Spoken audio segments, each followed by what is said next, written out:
Hello guys, welcome to our channel. आज हम देखेंगे क्लास 8th का हमारा लास्ट चैप्टर है pollution of air and water. हम इस चैप्टर में पढ़ेंगे कि हमारे जो एयर एंड वाटर में कैसे पॉल्यूशन होता है, हम उसको कैसे रोक सकते हैं, उसके क्या इफेक्ट्स पड़ते हैं हमारे लाइफ पे।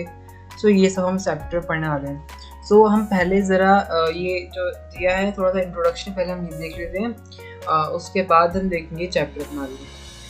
देखिए, जो इस पैराग्राफ में लिखा गया है कि जो पहेलियन जो है बहुत एक्साइटेड होते हैं कि हाँ वो ताजमहल जाएंगे, जो कि आगरा में है और जो कि इंडिया में अपने। वो बहुत एक्साइटेड होते हैं कि हम लोग ताजमहल जाएंगे और जाके ताजमहल देखेंगे। उनको एक बात चलती है कि ताजमहल ख़राब हो रहा है हमारे वाटर पोल्यूशन और एयर पोल्यूशन की वजह से। अब वो बहुत डिसअपॉइंट होते हैं इस बात से।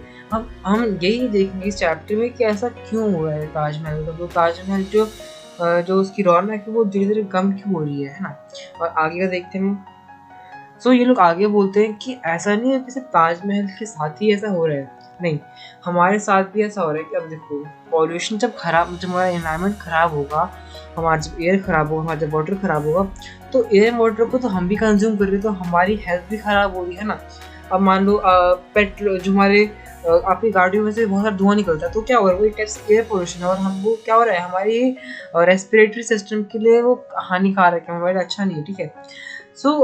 वाटर हमारे लिए अच्छा नहीं है। जैसे कि वो कई लोग क्या करते हैं, गंगा नदी में उसको कूड़े को डाल देते हैं, तो क्या होता है, ये हमारे लिए अच्छा नहीं है, ठीक है। देखिए, in this chapter we study about the harmful changes taking place arounding. मतलब हमारे आसपास बहुत सारे सराउंडिंग में, बहुत सारे आसपास हमारे कुछ हार्मफुल चेंजेस हो रहे हैं। वो हार्मफुल चेंजेस क्यों हो रहे हैं, कैसे हो रहे हैं और उनका क्या रोका जा सकता है, हम इस चैप्टर में देखने वाले हैं। सबसे पहला टॉपिक हमारा आता है एयर पॉल्यूशन। आप एयर पॉल्यूशन से क्या समझते हैं? एयर पॉल्यूशन जो ह्यूमन बीइंग कर रहे हैं। अब देखो, आप बोलोगे कि ह्यूमन बीइंग्स ही कैसे कर रहे हैं, इसमें क्या नेचर का कोई इन्वॉल्व नहीं, इसमें नेचर का इन्वॉल्व नहीं है। अगर नेचर का इन्वॉल्व है तो मैं एक पॉइंट ऑफ व्यू से बोलता हूँ कि हाँ, ज्वालामुखी पड़ते हैं तो उनमें एयर पोल्यूशन होता है। लेकिन जो वो ज्वालामुखी होते हैं वो तो सिटी वाले एरिया में नहीं होते हैं ना। मतलब ज़्यादातर हमारा जो एयर पोल्यूशन क्या ह्यूमंस कर रहे हैं, बाइक ऐसी व्हीकल्स से कर रहे हैं। We can suffering from the हम देखते हैं कि चैप्टर में हम देखते हैं कि इस टॉपिक में क्या क्या लिखा है। सबसे मेन पॉइंट तो ये कि अबाउट, देखो इसको मार्क कर लो, about 78 of a mixture of nitrogen and the 21% is oxygen, ठीक है, इसे आप मार्क कर लो, ठीक है। कार्बन डाइऑक्साइड, आर्गन, ये सब हमारे गैसेस के नाम है, ठीक है। Argon, methane, ozone and water vapours is present in very small quantities. सब जानते हैं कि बहुत स्मॉल क्वांटिटीज में प्रेजेंट होता है। ये एक्टिविटी दी गई है, एक्टिविटी इतनी इंपॉर्टेंट नहीं है, अगर आप चाहो तो मैं बता सकता हूँ, आप मुझे कमेंट सेक्शन में बता सकते हो। ओके, तो हम देखते हैं कि अभी एयर पॉल्यूशन का एक्चुअल डेफिनेशन क्या लिखोगे। देखिए, यहाँ पे एक शॉर्ट डेफिनेशन लिखी, मैं आपको समझा देता हूँ इसे। देखिए, एयर पोल्यूशन कैसे हो रहा है, बिकॉज ऑफ एयर पोल्यूशन में क्या होता है, ज़्यादातर स्मोक होता है ना। स्मोक सब जानते हैं कि स्मोक हमारे रेस्पिरेटरी के लिए अच्छा नहीं होता है ना। एयर इज कंटामिनेटेड, मतलब वो खराब हो गया है, ठीक है। मतलब उसमें जर्म्स, बैक्टीरिया या फिर कोई पॉल्यूटेंट्स है, ठीक है, जो हमारे लिए रेस्पिरेटरी के लिए बहुत हार्मफुल होते हैं। Air are contaminated by the unwanted substance which have a harmful effect और both living and non living. It is reference to the air pollution. अब देखिए, जो ये कंटामिनेटेड एंड अनवांटेड सब्सटेंस हमारे होते हैं, प्रेजेंट होते हैं हमारे एयर में, जो ना सिर्फ हमारे लिए बल्कि वो नॉन लिविंग थिंग्स के लिए भी हार्मफुल है। अब वो नॉन लिविंग थिंग्स के लिए कैसे हार्मफुल है, हम वही पढ़ेंगे इस चैप्टर में। मैं आपको बताता हूँ कि वो कैसे हार्मफुल है। जैसे कि एग्जाम्पल हमारा ताजमहल हमारा क्यों खराब हो रहा है, हम चैप्टर में पढ़ेंगे। लेकिन याद रखना कि वो भी हम हार्म कर रहे हैं, एयर पोल्यूशन की वजह से वो भी हार्म हो रहा है और वाटर पोल्यूशन की वजह से। पता क्या चल रहा है आपको कि एयर पोल्यूशन की ना सिर्फ लिविंग बीइंग्स बल्कि वो नॉन लिविंग बीइंग भी हमारे वो इफेक्टेड पड़ रहा है, ठीक है। हमारा नेक्स्ट पॉइंट देखते हैं 18.2, how does air get polluted. अब जो एयर है वो पॉल्यूट कैसे हो रहा है। अब इसको आप मार्क कर लीजिए, the substance which are the contaminated air are called air pollutants, ठीक है। ये तो सब जानते हैं कि the substance which are the contaminated the air is called air pollutants, okay. अब देखिए, मैं आपको एक लाइन बाय लाइन बता रहा हूँ क्योंकि आपका लास्ट चैप्टर, तो आपको इतनी जल्दी तो होगी नहीं ये चैप्टर खत्म करने में। ओके, देखते हैं आगे। देखिए इस डेफिनेशन का मतलब है जो चीज हमारी एयर को कंटेमिनेट कर रही है उसे हम बोलते हैं एयर पॉल्यूटेंट्स, ठीक है। अब जो हमारे जो एयर पोल्यूशन का सबसे मेन कारण ये है smoke, dust arising from the forest fire. जो फॉरेस्ट फायर होता है तो वहाँ से हमारा डस्ट भी निकलता है, ठीक है। आपने सुना होगा अपने को सुना होगा न्यूज़ में कि अमेज़न के जंगल में आग लग गई, तो उससे उस टाइम क्या होता है कि पॉल्यूशन बहुत ज़्यादा बढ़ गया था, क्योंकि आप जानते हैं हमारे अर्थ का लंग्स किसे कहा जाता है, हमारे अर्थ का लंग्स कहा जाता है अमेज़न फॉरेस्ट को। जब वही हमारा अगर ख़राब हो जाएगा, जब उसी में आग लग जाएगी, तो क्या हो रहा है वो अपने में से डस्ट प्रोड्यूस कर रहा है, मतलब अपने में से क्या प्रोड्यूस कर रहा है, dust arising from the forest fire, ठीक है। और हमारा एक और कारण ये भी है कि वोल्केनोज इरप्शन कैसे, जब वो ज्वालामुखी फटते हैं तब उसमें से बहुत सारा डस्ट, लावा और हमारे फिर कुछ बहुत सारे पॉल्यूटेंट्स निकलते हैं, ठीक है। अब ऐसा नहीं कि सिर्फ नेचर की वजह से हो रहा है, इसमें हमारा ह्यूमंस का भी हाथ है, by the certain human activities, है ना। और ह्यूमन एक्टिविटीज से कैसे, जैसे कि हम लोग क्या करते हैं, कई भी स्मोक करते हैं, ड्रिंकिंग करते हैं, तो उससे हमारा एयर पोल्यूशन खराब हो सकता है। देखो स्मोक करते हैं तो क्या होता है, जब वो स्मोकिंग गैस हो रहा है ना, स्मोकिंग गैस बहुत हार्मफुल होता है हमारे रेस्पिरेटरी सिस्टम के लिए। एंड जो हम व्हीकल्स चलाते हैं वो भी हमारे लिए हार्मफुल होते हैं, व्हीकल्स में हमारे गैसेस निकलते हैं तो वो हार्मफुल होते हैं। हाँ, भले ही हमारे कुछ अभी नए चीज़ निकल गए, सीएनजी निकल गया जो कि बहुत कम हमारा हार्मफुल गैस प्रोड्यूस करता है, लेकिन फिर भी हमारा हम लोग ह्यूमन एक्टिविटी के यूज स्केल पे है ना, ह्यूमन एक्टिविटी बहुत ज़्यादा होता है। अब एक और एग्जांपल ले लो आप इसका, ये एग्जांपल हमारा बहुत कॉमन है, एक हमारा है स्मोक फ्रॉम फैक्ट्रीज। आप जानते हो फैक्ट्री से कितना सारा स्मोक निकलता है, चाहे वो किसी भी चीज़ की फैक्ट्री हो, बिस्किट की फैक्ट्री हो, कुरकुरे की फैक्ट्री हो, या फिर आपकी ब्रिक्स की फैक्ट्री, सब ब्रिक्स की फैक्ट्री है। सो मतलब आप देख सकते हो कि ह्यूमन मतलब कितना ज़्यादा ये पॉल्यूशन करता है, एयर पॉल्यूशन, है ना। अब ये रेस्पिरेटरी प्रॉब्लम्स बहुत ज़्यादा करती है, मैं आपको बार बार कह रहा हूँ रेस्पिरेटरी प्रॉब्लम्स, ये बहुत इंपॉर्टेंट है, क्योंकि एयर पोल्यूशन हमारा चैप्टर है। तो एयर पोल्यूशन क्या कॉज है हमारा, एयर पोल्यूशन से क्या कॉज हो रहा है हमारा, respiratory problems, okay. Respiratory problem कैसे, देखो एयर पोल्यूशन से क्या होता है, किसी को अस्थमा हो जाता है, आपको सुना होगा अस्थमा। सो ये सब हमारे एयर पोल्यूशन की वजह से ही होता है। So let us try found out the pollutants which are the present in the polluted air. So चलो हम फाइंड करते हैं कि ऐसी कौन कौन सी चीज़ें हैं, क्या क्या वजह है जो एयर पोल्यूशन, देखा तो लगा ली क्या क्या वजह है कि एयर पोल्यूशन क्यों कॉज हो रहा है, उसमें कौन कौन से पॉल्यूटेंट्स होते हैं, उसमें कौन कौन से पार्टिकल्स होते हैं जो कि हमारे होते हैं। सो पहला हमारे पार्टिकल का नाम आता है, देखो पहले मैं आपको पढ़ा के सुनाता हूँ। Vehicles produce high level of pollutants like carbon monoxide, carbon dioxide and nitrogen oxide smoke. इसको मार्क कर लो आप। व्हीकल्स, जो हमारे व्हीकल्स क्या बिल्कुल हाई लेवल पे प्रोड्यूस करते हैं, कुछ गैस प्रोड्यूस करते हैं वो लोग, जैसे कि हमारा होगा carbon dioxide, carbon monoxide, nitrogen oxide, smoke, ठीक है, स्मोक गैस हमारे प्रोड्यूस होते हैं। अब carbon monoxide is produced from the incomplete during fuels such as petrol and diesel। याद है आपने पढ़ा था चैप्टर में, हमारे 6 चैप्टर में, क्लास 7 के कंबशन एंड फ्लेम वाले चैप्टर में आपने पढ़ा था कि इनकम्प्लीट कंबशन से क्या होता है, कार्बन मोनोऑक्साइड प्रोड्यूस होता है। तो सेम यहाँ पर वही हो रहा है, क्या हो रहा है, carbon monoxide is produced from incomplete burning. आप जानते हो कि इनकम्प्लीट बर्निंग से हमारा कार्बन मोनोऑक्साइड प्रोड्यूस होता है ऑफ फ्यूज। अब यहाँ पे लेकिन यहाँ पे हम माचिस की बात नहीं कर रहे हैं, हम बात कर रहे हैं फ्यूज की, ठीक है, such as petrol and diesel. अगर पेट्रोल आप मतलब इनकम्प्लीट जलाओगे तो हमारा कार्बन मोनोऑक्साइड प्रोड्यूस करता है। और अब जाहिर सी बात है, आप जानते हैं कि ये पॉइजनस गैस है, it reduce oxygen carry capacity of blood. आप जानते हो कि जो अगर ऑक्सीजन मिक्स होगा तो हमारे ब्लड के लिए बहुत ज़्यादा हार्मफुल हो सकता है। ये अब ये रिड्यूस वगैरह इम्पोर्टेंट होता है, तो हम पढ़ लेते हैं इसे। If the vehicle registered in Delhi are lined up after the other, the total length would be near equal to the combined length of 2 longest rivers in the world, Nile and Amazon। So ये fact तो मेरे ख्याल सबको पता ही होगा। तो इसमें कहा जा रहा है कि जो दिल्ली की जो व्हीकल्स की मतलब दिल्ली के व्हीकल्स की संख्या, मतलब उनमें मतलब बहुत सारे व्हीकल्स का दिल्ली में, अगर आप उन सबको जोड़ोगे तो वो पूरी एक नील या फिर अमेज़न वो नदी का रूप रहेगा सबको अगर आप जोड़ोगे कि मतलब एक गाड़ी देखो, पहले ही एक गाड़ी, फिर उसकी दूसरी गाड़ी पीछे खड़ी, फिर तीसरी गाड़ी, ऐसे करते करते क्या हो गई, ये पूरा नील नदी या फिर अमेज़न नदी का रूप लेगा। मतलब आप मतलब यहाँ पे कहने का मतलब ये है कि दिल्ली में सबसे ज़्यादा गाड़ियाँ होती हैं ना, और दिल्ली में आप सुना होगा कि बहुत पॉल्यूशन होता है। क्यों? बिकॉज ऑफ इन सब गाड़ियों की वजह से भी बहुत ज़्यादा पॉल्यूशन होता है। हम आगे देखते हैं अब। ओके ठीक है, हम देखते हैं अब ये स्मोक क्या होता है। पहले पढ़ते हैं यहाँ पे क्या लिखा है। बोजो remember seeing a thick fog like layer in the atmosphere specially during winters. हाँ, अब अपने विंटर्स में देखा होगा स्मोक सब जानते होंगे मेनली स्मोक क्या होता है। स्मोक अब विंटर के टाइम में नहीं, बिल्कुल थिक लेयर, आप बिल्कुल सुबह सुबह उठोगे तो आपको दिखेगा स्मोक, आपको धुंधा धुंधा दिखाई देगा, जैसे हिंदी में कहते हैं कोहरा। ठीक है, the smoke is which is made up of smoke and fog.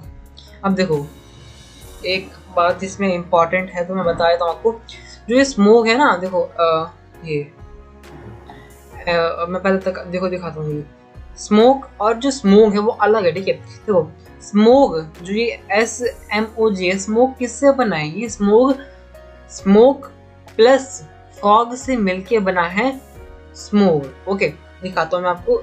ये लिखा है SM। तो देखो मैं कहना क्या चाहता हूँ, देखो ये है स्मोक और ये है फॉग। स्मोक और फॉग आप सब जानते हो। स्मोक का हमारा स्टार्टिंग का SM लेके और फॉग का हमारा लास्ट का OG लेके हमारा बना है स्मोक। अब समझ गए ना कि the smoke is made up of smoke and fog, मतलब इन दो चीज़ों से बन के हमारा स्मोक बना है। अब देखो स्मोक कंटेन, मतलब स्मोक में क्या क्या रहते हैं, क्या क्या पार्टिकल्स रहते हैं। Smoke are the contain oxide of nitrogen. Oxide of nitrogen मतलब नाइट्रोजन ऑक्साइड है, ऑक्साइड ऑफ नाइट्रोजन ठीक है, which combine with other air pollutants and fog from smoke। देखिए क्या होता है ना कि यहाँ पे सब बातें की गई है हमारे एयर पॉल्यूशन की। जो एयर पॉल्यूशन हमारी दुनिया में जो हो रहा है सभी है, सब वही बातें की गई है।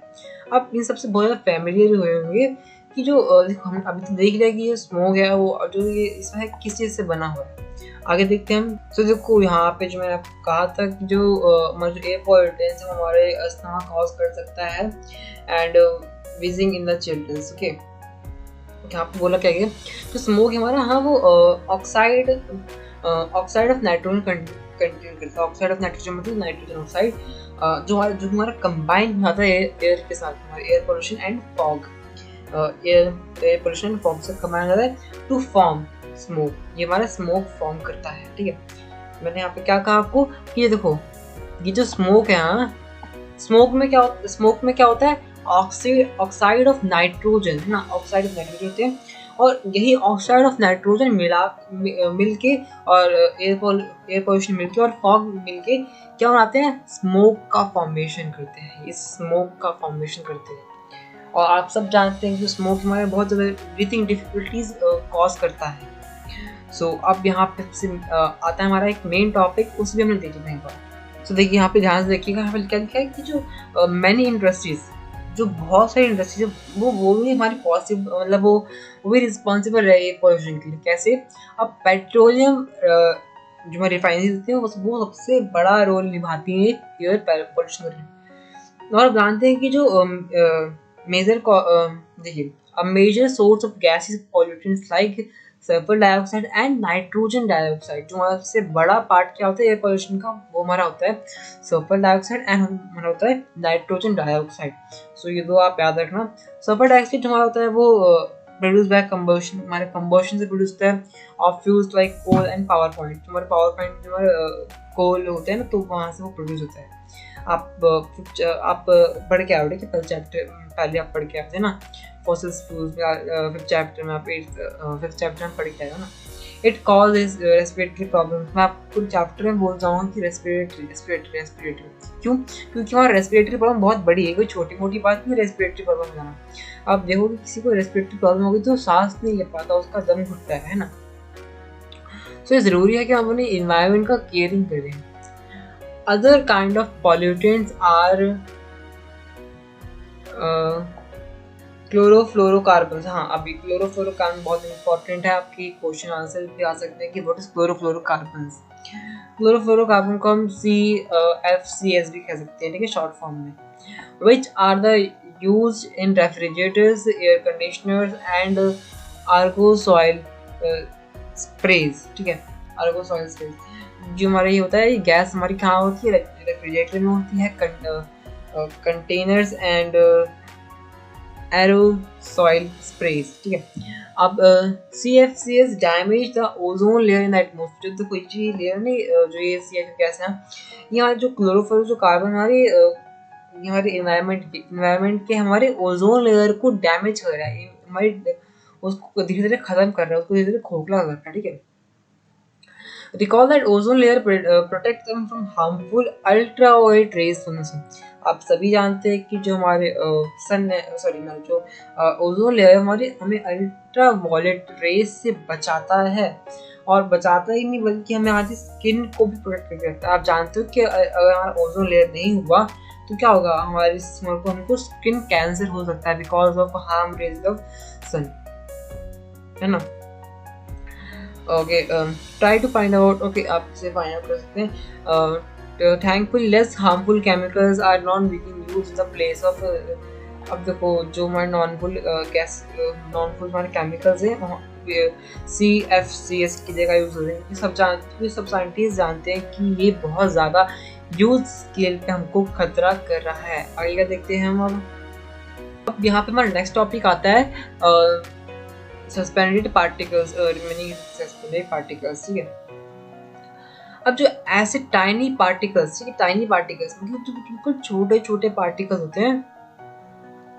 यहाँ पे कहने का मतलब कि जब हम ऑटोमोबाइल जब हम डीजल बंद करते हैं तो क्या होता है, वो जो हमारा डीजल एंड पेट्रोल हमारे small tiny particles reduce remain, मतलब which remain suspend in the air, मतलब वो पूरी तरह जलते नहीं, वो हमारे एयर में रिलीज हो जाते हैं बिना जले हुए। मतलब होना चाहिए कि वो एयर में डिसॉल्व होने से पहले उसमें कुछ कर सके। हाँ, तो ऐसा नहीं होता वहाँ पे।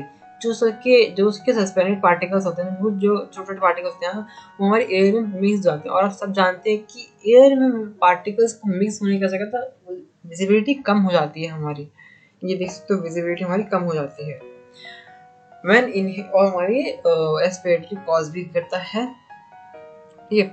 Power plant give us the tiny ash particles as polluted the atmosphere. आप सब जानते हैं, इंडस्ट्री जब चलती है तो वो बहुत हार्मफुल करती हैं, वो उसमें से टाइनी सस्पेंडेड पार्टिकल्स निकलते हैं, ठीक है। अब हम देखते हैं कॉज स्टडी द ताजमहल। अब तो पता ना स्टार्टिंग में चैप्टर की कि ताजमहल को कैसे कॉज हो रहा है, उसको नुकसान कैसे हो रहा है, तो वही हम देखेंगे कि ताजमहल को एक्चुअली नुकसान हो क्यों रहा है और कैसे हो रहा है। Let's see. तो अब आते हैं अपने ताजमहल के टॉपिक पे। आप सभी जानते हैं कि ताजमहल हमारा कहाँ पे, आगरा में है। अब आपने सुना होगा कि न्यूज़ में सुना होगा आपने मेरे ख्याल से कि ताजमहल हमारा डिस्कलरिंग इट्स वाइट मार्बल, मतलब वो वाइट मार्बल थोड़ा थोड़ा येलोइश कलर में है। अब यहाँ पे आपको पता चल गया कि हाँ, वो सिर्फ लिविंग ऑर्गेन्स नहीं बल्कि वो नॉन लिविंग ऑर्गेन्स को भी खराब कर रहा है। जैसे कि ताजमहल हमारा एग्जांपल है ना, विद एक नॉन लिविंग ऑर्गेन्स में। तो पॉल्यूशन क्या है, वो सबके लिए हार्मफुल, चाहे वो नॉन लिविंग हो चाहे वो लिविंग हो, है ना। ताजमहल हमारा हार्मफुल हो रहा है। अब ये होता क्यों है और कैसा होता है? अब क्या होता है, आगरा में कुछ आसपास ना फैक्ट्रीज है, जैसे कि rubber processing, automobiles chemical and specially Matura oil refinery has been responsible for producing pollutants, ठीक है। ये सब हमारे स्पेशल इनको हम दे सकते हैं कि इन्हीं की वजह से हमारा जो ताजमहल है उसकी जो चमक है वो धीरे धीरे खत्म हो रही है। सो अब ये पॉल्यूटेंट्स हमारे क्या क्या होते हैं, मैंने होता है कि पॉल्यूटेंट्स हमारे होते हैं sulphur dioxide and nitrogen dioxide. हमारा जो गैस, अब देखिए होता क्या है, जो ये गैस है तो आपको सबको पता है कि जो भी एयर है वो हमारा उड़ के हमेशा ऊपर ही जाता है, मतलब वो आसमान की तरफ जाता है। आप जानते हैं कि आसमान की तरफ जाएगा तो क्या होगा, वो बादल के साथ मिक्स तो होगा नहीं, क्या होगा, वो जो ऊपर मॉइस्चर जहाँ पे पानी का, जहाँ पे बादल में पानी इकट्ठा हुआ वो सब मिक्स होता है, और उसके साथ मिक्स होने की वजह से क्या होता है, the atmospheric from the sulphuric acid and nitric acid, हमारा sulphuric acid and nitric acid को बना लेता है मिक्स होने के बाद, उसे पोल्यूटेंट्स, और यही हमारे the acid drops down and the rain making the rain acidic, this called acid rain. आपने पढ़ा होगा एसिड रेन के बारे में कि उसमें हमारा क्या होता है, sulphur dioxide, nitrogen dioxide, nitrogen dioxide sulphur dioxide हमारी वाटर वेपर से मिलकर क्या बनाते हैं, sulphuric acid and nitric acid, and यही नाइट्रिक एसिड, यही सल्फ्यूरिक एसिड हमारे एसिडिक रूप में, हमारे बारिश के रूप में आते हैं, एंड हमारे ये एसिड रेन कहलाता है। और हमारा क्या करता है, acid rain conquer the marbles of monument, हमारे मार्बल्स को खराब करते हैं। अब तो है नहीं कि बारिश ताजमहल पे नहीं होगी, ताजमहल थोड़ी अनोखा है, ताजमहल सब पे बारिश होती है ना। हाँ ये ये हो सकता है कि आज दिल्ली में बारिश हुई तो कल कलकत्ता में बारिश हुई होगी ना, ऐसा हो सकता है डिफरेंस। लेकिन क्या होता है, बारिश तो वहां पर भी होती है। तो इसके ऐसे क्या हो रहा है, हमारा जो ताजमहल है वो खराब हो रहा है, इसी को हम कहते हैं मार्बल कैंसर। अगर आपसे कोई पूछे कि मार्बल कैंसर का कुछ एग्जांपल दो, तो आपको सबसे पहले तो ताजमहल का एग्जांपल है। ये सबसे बड़ा मार्बल कैंसर एग्जांपल हमारा ताजमहल है, और मॉन्यूमेंट से कुछ कुछ। अब हमारी येलोइश हो रहा है वो, अब सुप्रीम कोर्ट ने ना जो कुछ इसके खिलाफ, मतलब इसको ठीक करने के लिए कुछ वो लिए, निर्णय लिए हैं। सो जैसे कि हम आगे देखेंगे, पहले आप देख लो कि ताजमहल कितना सुंदर है ना, इसके आसपास कितने सारे ट्रीज हैं, एंड देख सकते हो आप कि ये देख सकते हो कि यहाँ पे कितना ये अच्छा है। और एक सेकेंड, देख सकते हो कि आप देखा कि कितना थोड़ा वो लग रहा है, ये थोड़ा वो लग रहा है, येलोइश टाइप का लग रहा है ना। लेकिन ताजमहल पहला एक्चुअल ऐसा नहीं था, ताजमहल बिल्कुल चमकता हुआ एक, ताजमहल को पहले एक टाइप से कहते थे कि लोग चांद है ना, कि बहुत चमकता था चांद की तरह, और ये बहुत वाइट था। सो ये यहाँ पे बहुत ज़्यादा टूरिस्टर्स आते हैं, आप देख सकते हो, और बहुत फेमस जगह ये, टूरिस्ट को हमें बहुत ज़्यादा अट्रैक्ट करती है। यहाँ से आउट ऑफ इंडिया से भी लोग आते हैं, क्योंकि आप जानते हो कि अपने सैंड मॉन्यूमेंट में से एक मॉन्यूमेंट है हमारा, है ना। अब देखिए उन्होंने क्या क्या डिसीजंस लिए।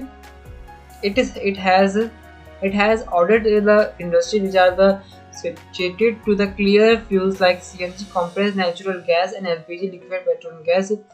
उन्होंने ऑर्डर दिया कि अब वो क्लियर फ्यूल यूज करें, जैसे कि CNG जिसे हम बोलते हैं compressed नेचुरल गैस, और हमारा LPG का जिसे हम कहते हैं लिक्विफाइड पेट्रोलियम गैस, अब इनका यूज करें in the replace of harmful gases.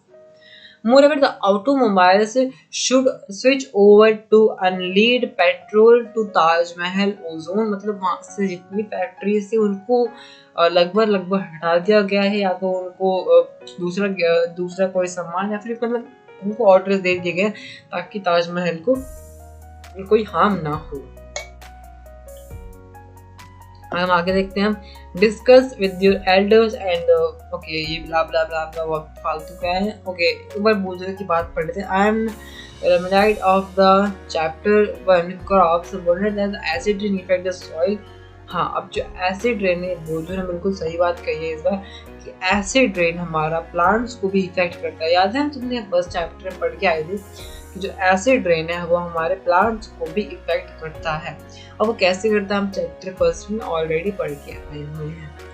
Green house effect. अभी ग्रीन हाउस इफेक्ट क्या होता है, ग्रीन हाउस इफेक्ट सब जानते हैं कि क्या होता है। You know that the sun rays of a warm earth apart from the radiation falls on the earth is observed by the apart reflecting black into space apart from the reflected radiation is trapped by the atmosphere. Travel radiation further from earth. If you have seen greenhouse nursery elsewhere, the sun heat allowed to get up but it's not allowed to go out. ठीक है, सबसे main point ये मैं बताऊँ आपको, मैं पढ़ के आया था देर से। देखो होता क्या, ये एक टाइप से घर टाइप का होता है। अब बहुत जगह तो चेंज हो गया है, लेकिन ये मेरे ख्याल से, मेरे को तो यही पता है कि ये ऐसा होता है। ठीक है, मैं बताता हूँ आपको होता क्या है। देखो एक सेकंड, हाँ ये ऐसे होता है, ऐसे घर टाइप से होता है थोड़ा बहुत, और इसमें ना ऐसे टाइप के कांच लगे आते हैं पूरे चारों तरफ, चाहे वो ऊपर हो चाहे वो साइड हो इनके। हाँ, कि ऐसे कांच लगाए जाते हैं कि उससे हीट अंदर तो आए लेकिन वो बाहर ना निकले, और वो हीट ट्रैप क्यों करते हैं?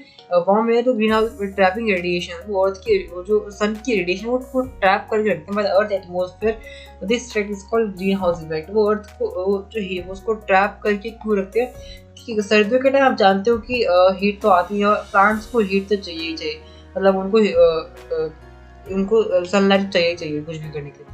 Without the process, life would not be possible on the earth. But now that retains life, the excess of oxygen, CO2 in the air, one the gas is responsible for this is effect. तो CO2 हमारी gas ज़्यादा effective है इसके लिए, ठीक है। You know that ठीक है, मैं पढ़ के मैं बताऊँ आपको। तो हमारा नेक्स्ट टॉपिक आता है ग्लोबल वार्मिंग क्या होता है। सब जानते हैं ग्लोबल वार्मिंग क्या होते हैं। CO2 की गैस ज़्यादा होने के बाद ग्लोबल वार्मिंग होती है। अब देखिए CO2 is a air, it is act as pollutants. CO2 act हमारे पॉल्यूटेंट्स की तरह काम करती है अगर वो बहुत ज़्यादा एक्सेसिव हो जाए, मतलब बहुत वो ज़्यादा क्वांटिटी में हो जाए। हमारी वो हेल्प भी करती है हमारी लिविंग ऑर्गेनिज्म। कैसे? अब सब जानते हैं कि जो प्लांट्स है वो CO2 गैस लेते हैं, वो है नहीं कि वो ऑक्सीजन लेते हैं खाते हैं, मतलब उनको CO2 गैस ही चाहिए। अगर मान लो जब पेड़ ही नहीं रहेंगे तो CO2 गैस लेगा कौन? हम क्या कर रहे हैं? हम पेड़ काटते जा रहे हैं, घर लगाते जा रहे हैं। घर लगाने के वजह से CO2 गैस ज़्यादा हो रही है, और जब प्लांट ही नहीं बचेंगे CO2 गैस देने के तो ऑब्वियस सी बात है कि हमारा ग्लोबल वार्मिंग तो बढ़ना ही बढ़ना है। हाँ ओके, अभी ग्लोबल वार्मिंग का ज़रा ये फैक्ट है, ज़रा हम देख लेते हैं। इसको मैं पढ़ के बता देता हूँ आपको। यहाँ पे इन शॉर्ट ना बस ग्लोबल वार्मिंग के हार्मफुल इफेक्ट्स बताए गए। मैं आपको ये आप सब जानते हैं। इसमें लास्ट में ये भी कहा गया कि अगर हमने अभी ध्यान नहीं दिया तो क्या होगा, ग्लोबल वार्मिंग हद से ज़्यादा बढ़ जाएगी और हमारी आने वाली सेंचुरीज में हमारी ये विनाशकारी रूप में लेगी, मतलब बहुत ज़्यादा डिजास्टर्स होंगे। Other gases like methane, nitrogen oxide vapours also contribute towards effect like CO2. They are called the greenhouse gases. Okay. Global warming become a major concern for government worldwide. May countries reach as an agreement reduce the emission of greenhouse. The Kyoto protocol such as the agreement, ठीक है। यहाँ पे मैं आपको अपना क्या लिखा है। सो यहाँ पे कहा गया कि global warming become major concern for government world wide, मतलब बहुत ज़्यादा खतरा बन गई ग्लोबल वार्मिंग पूरे वर्ल्ड वाइड, मतलब पूरी दुनिया के लिए, पूरे विश्व के लिए। बहुत सारी कंट्रीज है ना हैव रीच एन एग्रीमेंट, उन्होंने एग्रीमेंट साइन करा है कि वो reduce the emission of green house gas, वो रिड्यूस करेंगे ग्रीन हाउस गैस को। उन्होंने ऐसा फ्रेंड लिया फिर एग्रीमेंट साइन करा बोलते हैं the Kyoto protocol such as agreement. अब मैं होमवर्क देता हूँ एक, आपको करना तो करना, मना मत करना। आपको तरह इन्फॉर्मेशन के दे रहा हूँ आपको होमवर्क कि आप ये पता करें कि काइटो प्रोटोकॉल है क्या, ठीक है, ताकि आप भी ज़रा गूगल थोड़ा एक्टिव रहें, ठीक है। आपको जो जमता है एप्पल स्टोर या फिर जो भी आपको है आप उससे एक्टिव रहें, या फिर माइक्रोसॉफ्ट, ठीक है। मुझे सरप्राइज टू हियर है ना, increasing the earth temperature by the even little as a 0.5 such have a serious effect. Paheli tells him that she have the newspaper recently that the Gangotri glacier in Himalaya has started melting because of global warming. हाँ, सबसे बड़ा effect ये होता है कि यहाँ पे क्या हो रहा है अभी भी, ये तो उस टाइम की बात आ रही है पहले, लेकिन अभी भी क्या हो रहा है, जो धीरे धीरे माउंट एवरेस्ट को जो उसकी चोटी हो धीरे धीरे छोटी हो रही है। क्यों? उसकी जो उसका पीक है, जो उसका वो उसका लास्ट का पॉइंट है वो खत्म, वो धीरे धीरे छोटा हो रहा है, वो बहुत धीरे धीरे छोटा हो रहा है। क्यों? क्योंकि बिकॉज ऑफ ग्लोबल वार्मिंग। सो आप समझ रहे हो ना कि चैप्टर में हमें क्या समझाने की कोशिश की गई है। आगे का हम अपने नेक्स्ट वीडियो में देखेंगे। सो अभी के लिए बस हमारी इतना ही, और आपको कोई भी डाउट है तो मुझे कमेंट सेक्शन में बोल सकते हैं। आई थिंक इस वीडियो को एंड आई थिंक ये 3 पार्ट्स हमारा चैप्टर खत्म होगा, बट डोंट वरी, मैं प्लेलिस्ट डाल दूंगा कमेंट सेक्शन में और डिस्क्रिप्शन में, तो आप देख लेना। एंड एज यू नो कि मेरा ये नया चैनल, तो आप प्लीज़ सब्सक्राइब करें एंड लाइक करें, शेयर करें। और आपको कोई भी चीज़ के नोट्स चाहिए तो आप मुझे feel free to ask in comment section, आपको उसके नोट्स प्रोवाइड कर दूँगा। एंड आपको कोई और भी हेल्प चाहिए, आपको कोई डाउट है तो आप मुझे कमेंट सेक्शन में प्लीज़ पूछा करिए। और ये चैप्टर तो बहुत आसान है, ये चैप्टर लास्ट चैप्टर आपका। So I hope you are enjoying that, you are in आपका लास्ट चैप्टर, एंड आप तो आज वैसे क्लियर भी हो रही है कि अब 9th क्लास में क्या पढ़ेंगे, हमें 9th क्लास कोर्स चालू कर दिया है। सो आप फटाफट से 8th क्लास पास करिए यहाँ ताकि आप 9th क्लास पास कर सकें। एंड अभी के लिए इतना ही। Thank you very much.